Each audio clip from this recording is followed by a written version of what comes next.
Hello and welcome to the Skies Above the Reich campaign playthrough. So I already did a video series on a single mission, and I thought I would start over and do a fresh campaign. So I'm going to try to record the whole campaign, and I'm also going to orient this towards folks who have just purchased the game and want to play for themselves. So first thing you need to do is when you unload everything and punch all your pieces, there's a couple of basic things you need to do. The first thing you do is get your cards, shuffle them, put them in the various stacks. So I just have, for example, my cards in an ability to put a discard above them. Next to that, I like to put this, which is your off-map panel, and then your board will go next to it. On your off-map panel, you need these 4 tokens. Tactical points, which you will figure out as the mission starts. This escort arrives, or escort exits. The mission turn, and the flight limit. Those are the tokens that go on your off-map board. Obviously, you need your game boards. There are 2 of them.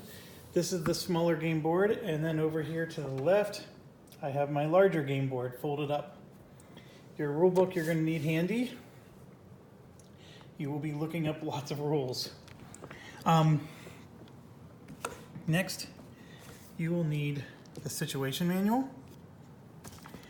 and your various handouts. What do you call them? These little worksheets. If you're not doing the advanced rules, which I don't recommend for your first play, you do not need either of these.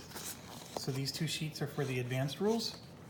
And then there's also a advanced rule book.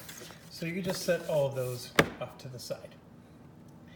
Okay, your planes, you're gonna have to put stickers on them and make sure that the back of the sticker matches the front. I actually made that mistake. So the planes, you just sort them in various piles. You have, different types of planes, and then some of the planes will have pilot names on them.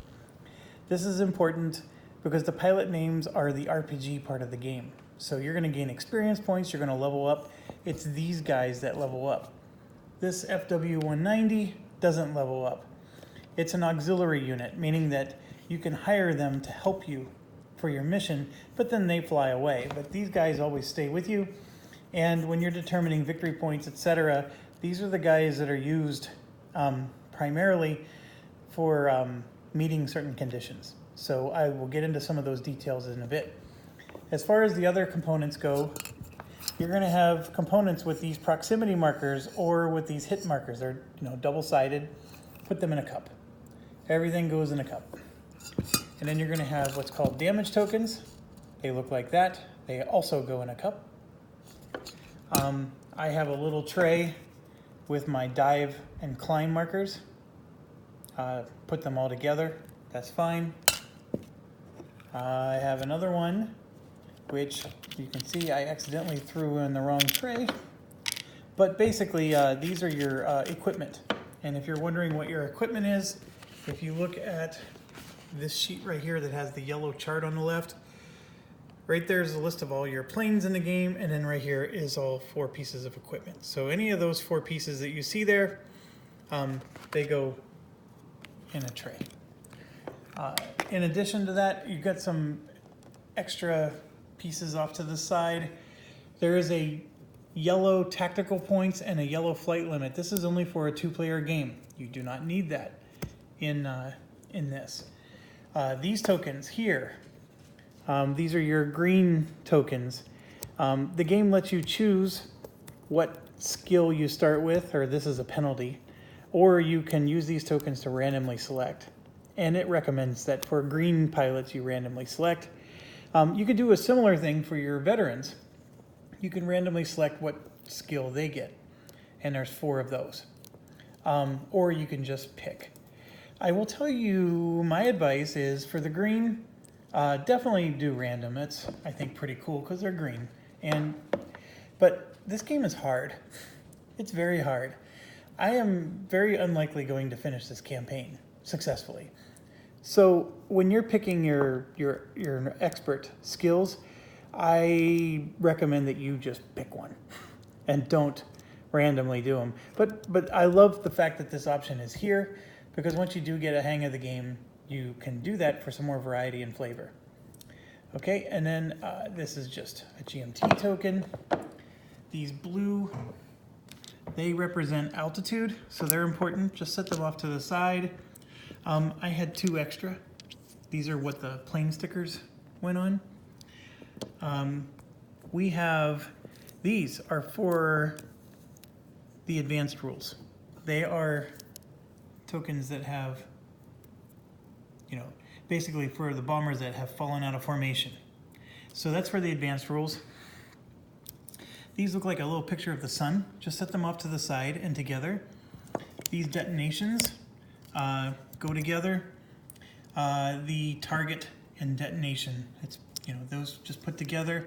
The loose and kaput, and then you're fallen and destroyed. And then these are the escorts in the game for the allies. So just set them in piles. You should have 7 of each. So there's Spitfire, and it actually tells you on the back. So that's a P-47, and I think those are more P-47s. And then I think this is the P-38, and then the Mustangs. And so just set them off on their own, and then these anchored tiles, just keep them handy. Now, also right next to the board, your attack bonus, the Rot, or Rota, however you pronounce this, position, and Schwarm, and then your Sun. Those are going to be things that you do during setup. You'll put those on the board. So that's why I keep them off. Special to the side. Okay, so we're going to do a campaign, and here's how the campaign works.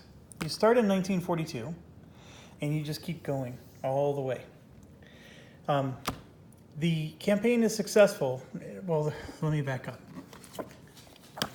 There's a lot of little nifty charts and whatnot, but if you go back 1 page, this is the situation manual, by the way.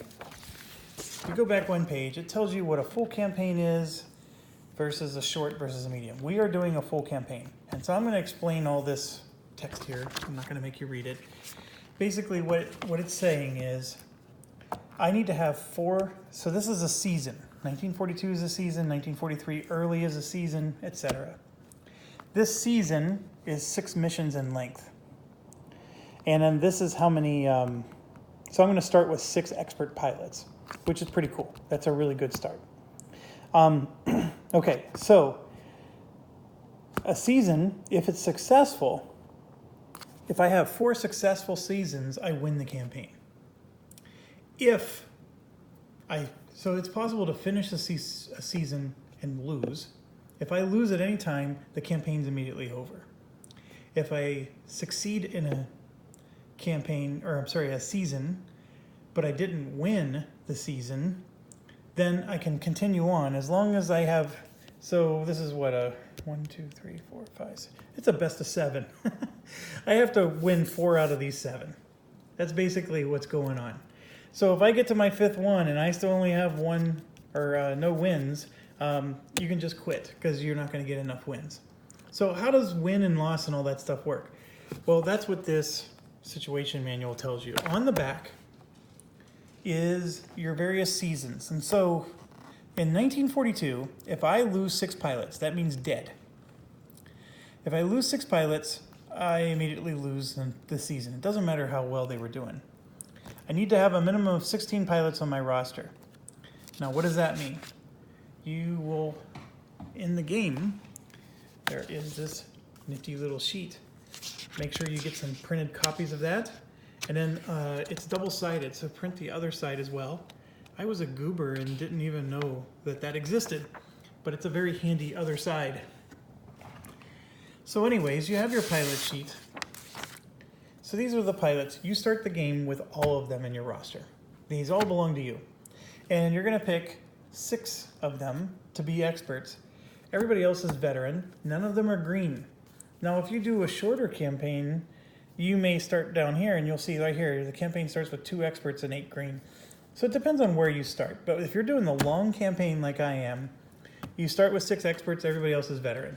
So you have the best trained pilots in the beginning of the war. And so we'll get to this in a second and filling this in. But yes, you have all the pilots, and remember, all those pilots are represented by names, and they each have their own block.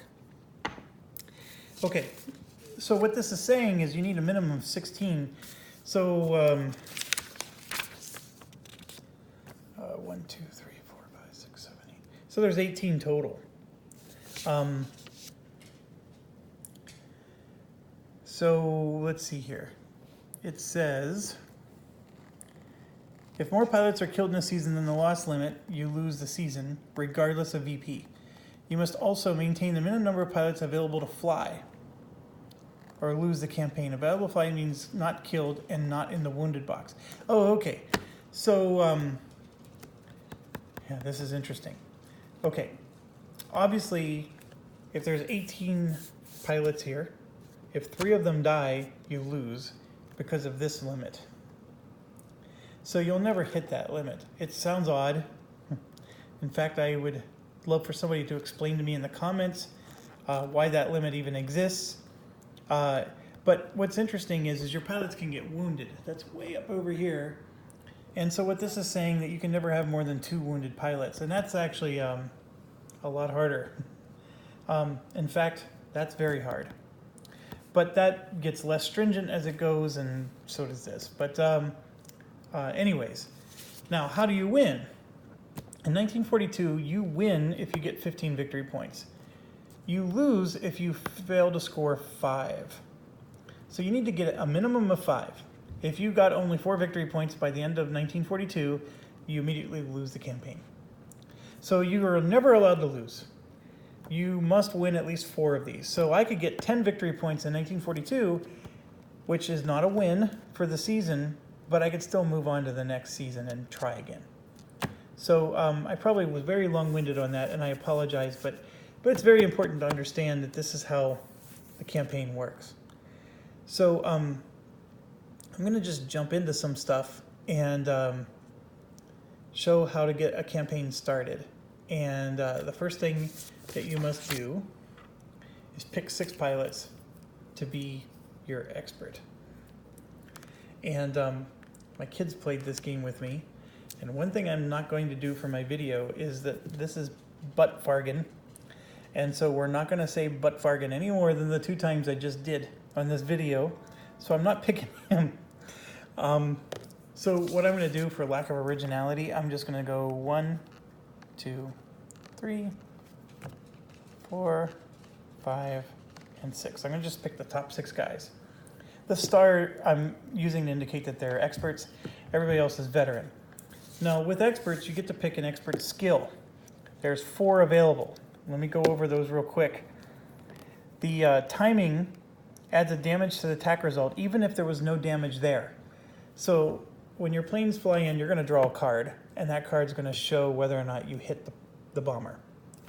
Well, this allows you to add a hit, no matter what. So even if the bomber hit you, even if you didn't hit the bomber, you get to add a hit.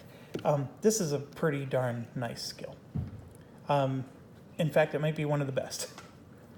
Aim is if you do damage, so you draw the card and there's damage on the card, you draw and apply 2 damage markers instead. And then these 2 combined work. So if you add a damage because of this, you get to do 2 damage because of that. So these 2 work together. Next is luck. You get to ignore a hit. It's not everywhere. There are specific places where you can ignore the hit, and there are specific places where you cannot. So for example, if there's ever a collision with another plane, you do not get to ignore that hit. But there's times in a collision check where you do get to ignore the hit. It is confusing.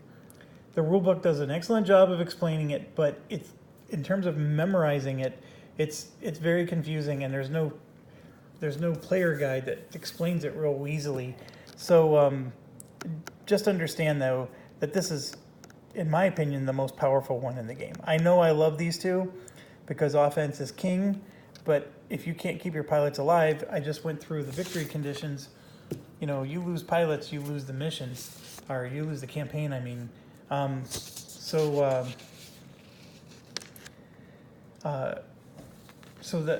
Sorry, I started to read up here and I got distracted. So anyways, luck, in my opinion, is what you're gonna see me use for all my guys. I'm gonna give them all luck. I know it sounds wimpy, and I probably should be cocky and draw random ones just to show you guys how awesome that is and how awesome I am, but I'm not gonna do that. I'm keeping my pilots alive. Now, Break Anywhere is an interesting one. You don't get to do a continuing fire card.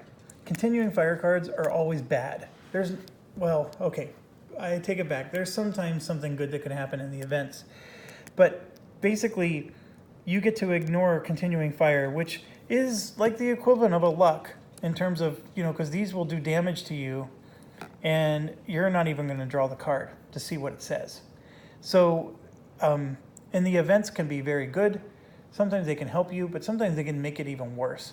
So all 4 of these skills are awesome. Let's just not kid ourselves. So we could debate all day over which one's the best, but I like starting with luck. Okay, so enough of that. Once you get your pilots set up, it might help to come over here and find them. And while I'm doing that, I will explain something real quick. I do not have any editing software. I am not a person who does this professionally. I don't even really do it amateurly. So my videos are going to be continuous streams. I do not have the ability to pause and resume. If I do, then you'll see a part 2 because each video will be separate. What I'm doing right now is I'm finding my 6 veterans. So I got 5 of them. I think I'm missing Clade, which is this guy. You're going to notice that these are like a brown color, and these ones are yellow. In a solo game, you use them all. In a 2-player game, 1 player would get these ones, and the other player would get these ones. And those are, when you look at your pilot, the brown ones are at the top, the yellow ones are at the bottom. So they're organized pretty nicely there. So yeah, if I pause at any point, basically that's going to make this video a part 1, and then I'll resume it as a part 2. There could be a variety of reasons, but I apologize if you're just staring at my table with some dirty specks on it. And by the way, when you have felt like this, don't punch tokens over it, because all the little pieces come in. But anyways, back to the point. We're going to do 1942. Campaign. So the very first thing you need is this, which has instructions with the letter H on it. You want to start here. So the first thing we're going to do is there's going to be a bunch of die rolls. So we're going to bear with me 1 second. I'm going to try to make this a little better.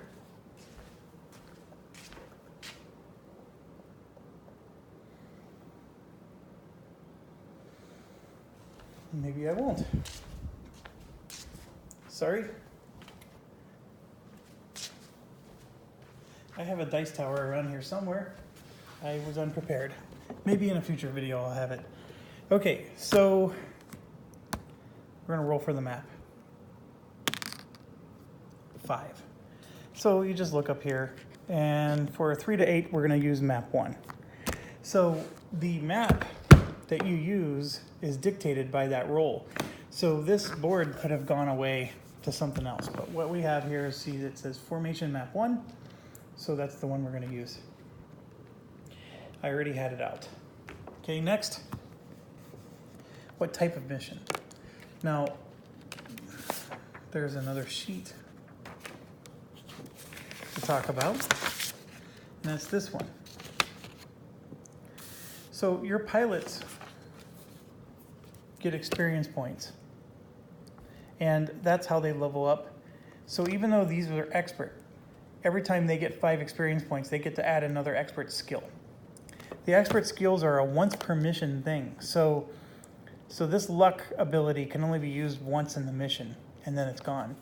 So if he had 5 experience points, I could get a second luck. So now I have 2 per mission. Or I could get, one of the other skills. And so you have to keep track of when they're used, etc. But they gain experience points. The general rule of thumb is they get 1 experience point if a bomber falls out of the group. They get 2 experience points if it's destroyed. Okay, that's the first thing.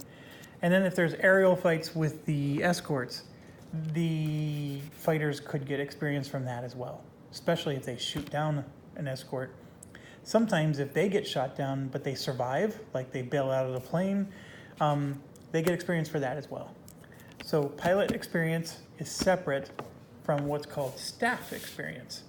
And here you see staff experience is the same. You get 1 for fallen, 2 for destroyed. And actually they even explain here the different experience for the fighters. But over on the staff side, okay, so why is staff experience important? What staff experience does for you is you don't get to level up your guys. What you're doing is you're leveling up your staff, but technically you're not leveling anything up. But what you do is you can spend 7 experience points to change that die to any value you want. So we're gonna roll now for the mission type. And if I roll, let's say a 1 inbound, I may not like that roll. So I could spend 7 experience points to change it to something else. That's what staff experience is. Staff also helps you to track your victory points, which is different than your experience points.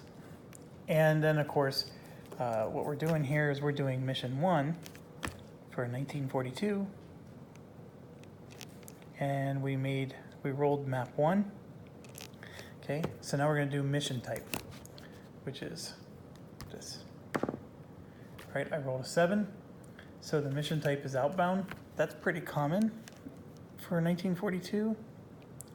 So we're doing an outbound mission. And then how many OPs do we have? This is very important. The more the better. You want to roll 10s every time. I can see myself spending staff experience to change this more than anything else.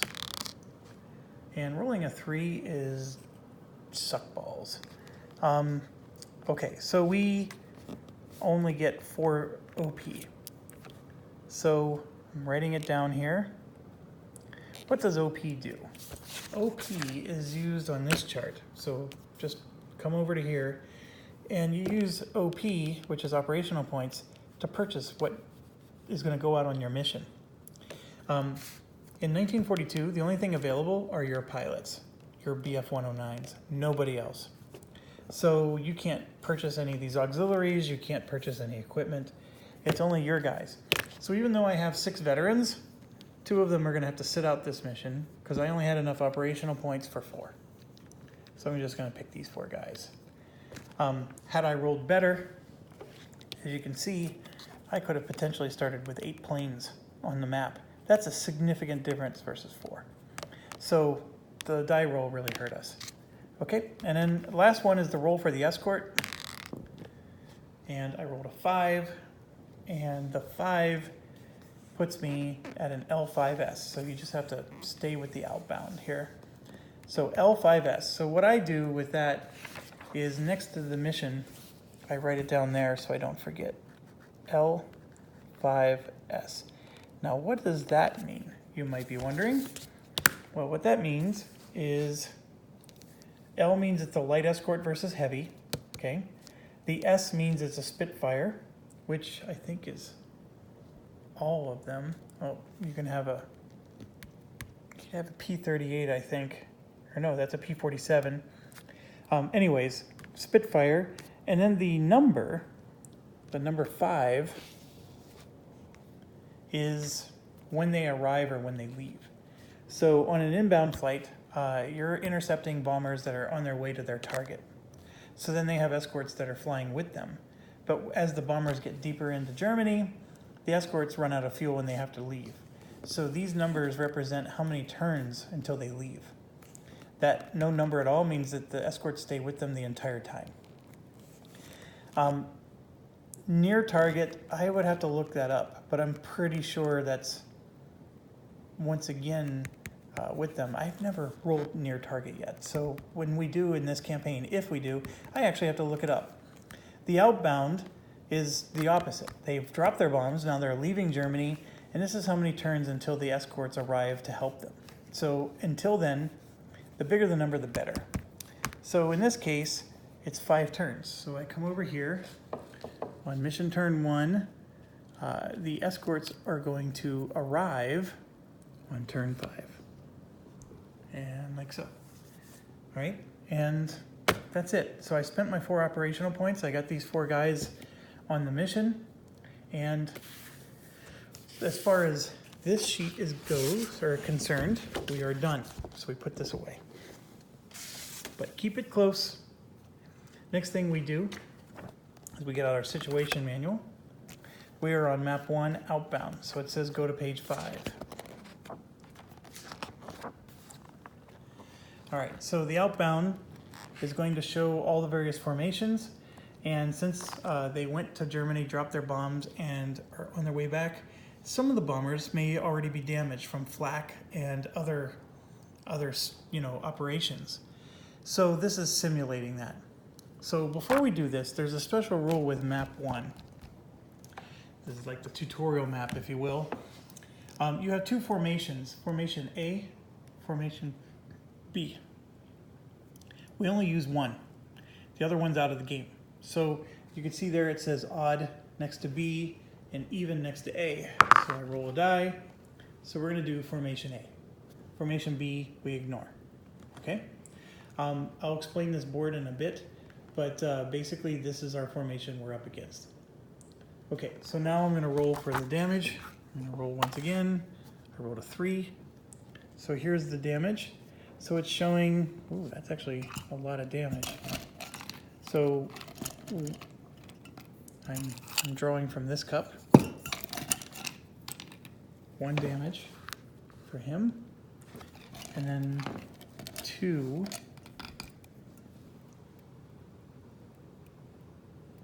for him. Yes, 2. Okay, so when you reveal the damage, you put them this side up. Then you're going to roll a die for each one. Now, what this is doing is this is saying that if you roll a 10 or better, well, it's a 10-sided die, so 10 is all you can do, you're going to destroy the plane. This is saying that if you roll a 9 or better, the plane is going to fall out of formation. Now, in the basic rules, your objective is to get them to fall out of formation or destroy them. You score victory points for both situations. And I'll show you real quick. This is on the back of the situation map. This is upside down. If you're in the basic game and you're in an outbound mission, it's 1 victory point for a fallen bomber and 1 victory point for a destroyed bomber. So it doesn't matter if you destroy them or if they fall out, it's the same number of victory points. But the experience points is different though. So you still want to destroy them for more experience points. But as far as victory points are concerned, it's 6 or 1/2 dozen. Okay, and then on inbound, you obviously get more victory points if you have that mission. So,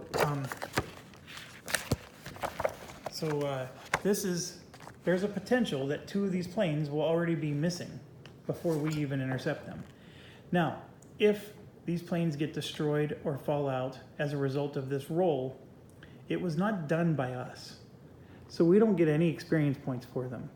So in some ways, you're rooting that they don't get completely destroyed, at least on this map. I mean, on some of these other crazy maps, you're going to want them to be destroyed. But on this one, you just want them to be damaged. So let's see how it turns out. We're going to roll for that one. It was a good roll, but not enough. So then you flip it over, and that plane has 2 damage on it. If it ever has 10 damage, it's destroyed. All right, and then we come over to here. These are both 9s. So I'm going to roll 2 dice, 1 for each. Ooh, close, but not enough. So we flip them over for 3 damage and 2 damage. So that one has 5. Okay, some of these have 0 damage on them. If you draw a 0, leave it there. It's important that the damage counters stay on the plane, even if it says 0. And that is important for this thing called cohesion checks. Even if they have no actual damage, the number of markers on the board count towards cohesion checks. So don't throw away your zeros. Okay, one other thing to describe is that there's this concept in the game called elements, boxes, and spaces. Those are the 3 terms.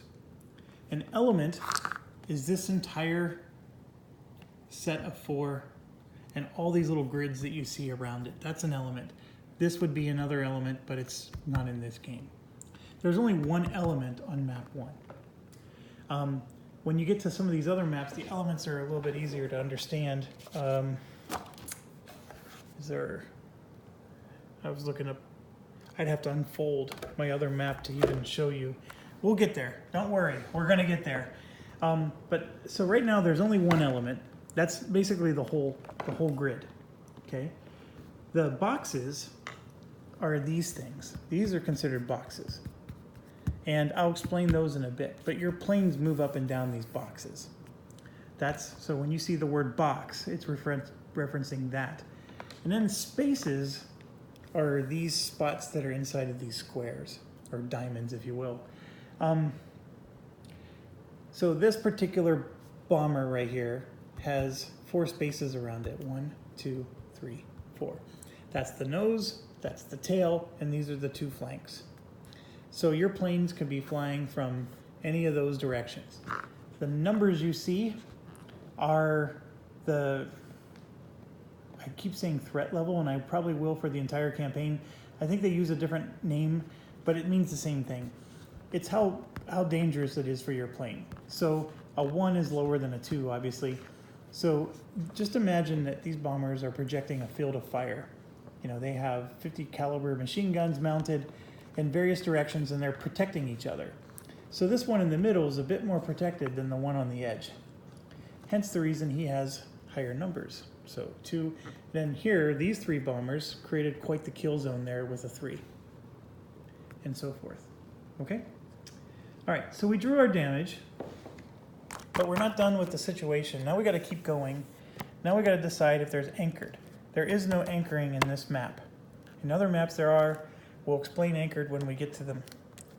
Now we're going to decide if there's a sun in this game. So we have a 6. Yes, there's a sun in the high flank. So what that's saying is we grab our little sun token, this guy. All right. And it goes in the high flank. So we'll put it right here. Now there's 2 flanks. There's the 8 to 10 o'clock flank. This one is literally a picture of the map, so you pick the one that's on this side of the map. Okay, so high flank. So we're on the flank, and then the box, it's saying that the high box. I know that this also says high, but this is an approach box. That's not what it's referring to. It's referring to this regular high box right here. Okay, tactical points. I rolled a 3. By the way, the higher the number you roll, the better every time. So this is not good, but so I'm going to start with 2 tactical points. So I come over here and I put this on 2. Tactical points are basically skills that let your pilots do heroic feats, fancy maneuvers, stuff like that. Flight limit. Ooh, I rolled a 10. We have 11 turns. Jeez Louise. So this goes all the way up to 11. Like so. And then the escort's going to arrive on turn 5. So we have 5 turns to shoot at these planes before the escorts even arrive. That's good. Then the last thing is there's no contrails on this map. So you can close your situation manual and you don't need it for the rest of the mission unless you wanted to come back and refer to how many victory points you need to win or things like that. So just set that off to the side. For your play, here's what you're going to need. You're going to need this attack phase sequence of play. You're going to need this, which is like just a reference guide. The most important one is the aerial combat table. But the collision check, and the cohesion check is also important. You're going to need your various sheets for the pilots, but you can set those off to the side for now and just pull them out when you need it. And that's it. I don't think you need anything else. So we're going to go ahead and get started here. First thing we do is, so I'm going to move this a little closer. First thing, turn sequence is here. First thing we do is move. There is one other thing that you might, if this is your first game, that would be helpful. The basic game. So this is the same sheet that you used that had the, the campaign chart. So the basic game has some basic instructions on how to start, how to do your mission setup, operation points, determine situation. Those are all the things we've already done. And what's really cool is it shows what page in the rule book to look up. So if you're doing determine situation, you would go to page 7, etc. But I will guide you through that. That part's pretty easy to remember once you've gone through it once or twice. Okay, so move. Move is, let's explain this board. My fighters are basically going to approach these bombers and try to destroy them. They, like I said, can approach from various directions. So what you have is you have your flank, your tail, your other flank, and your nose. Okay, so your token, or your pilot, is going to be on these various boxes. And they're going to move from box to box. The way they move is you just follow the arrows, right? So this low, you can see, goes to level. It can also go to low approach. And if they're at level, they can go to low approach. They can go to high, or they can even go to high approach. Now you see this little TP. That's how many tactical points it costs. 0 means free. 1 means I can go from low straight to high. So this is, and what this is referencing, low altitude, level with the planes, high altitude relative to the bombers. Low altitude relative to bombers. So you can go from low altitude straight to high, but you have to pay 1 TP. Remember, I start the mission with only 2. Now, there's another rule with that. It does cost only 1 TP to go from low to high, but if I have a stack of 4 all in the same box, that they all move for 1 TP. So this 1 TP is not per plane, it's per group that moves. So the move action is the planes will move amongst these various boxes. Now there's some return boxes. These are return low altitude. These are return high altitude. So you'll see there's low altitude return and there's high altitude return. That is part of the return step. So planes don't move into those boxes. That's taken care of differently.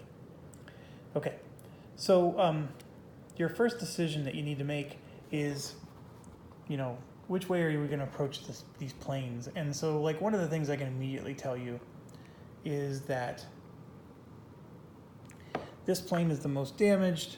Let's prey on the weak. We have a 1 here, which means that approaching it from the rear is pretty safe. Even approaching it from the side is safe. But a lot of these, like, there's 1s in a lot of spots. So we can come in through the tail if we wanted. And or we can come in from the nose. I don't know what's better. That's the thing I don't know about this game, is like, I'm pretty much, the rule book pretty much preps you in saying that the tail is the best approach, but I have a lot of bad success with that, or bad luck. I can tell you that the flanks never seem to hit, and so if I had those pilots that can add hits when there are no hits, that the flanks actually might be the best, because I think there's less gunfire from those directions. And then the nose, I rarely hit with the nose, even though I think historically, until the B-17Gs were in existence, that was actually a pretty safe approach. Okay, so I'm not going to fool around with this. I'm going to just go ahead and approach from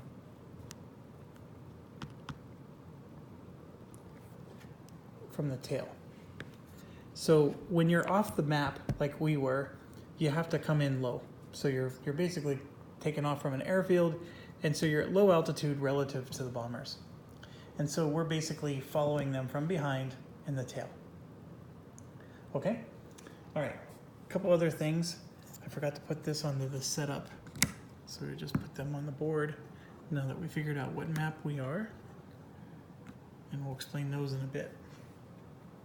Okay, so the move is done. There is no return. There's no escorts. There's no recovery. Recovery is if somebody's damaged. Blast and flak. Okay. Flak only occurs if you're over the target. The blast occurs if you have rockets and bombs, which we don't. So we skip that. Cohesion. That actually happens. So cohesion is we count the number of markers in the element. There are 3. So 1, 2, 3. I'm going to roll a die. If I get less than 3, if I get equal to 3, it doesn't count.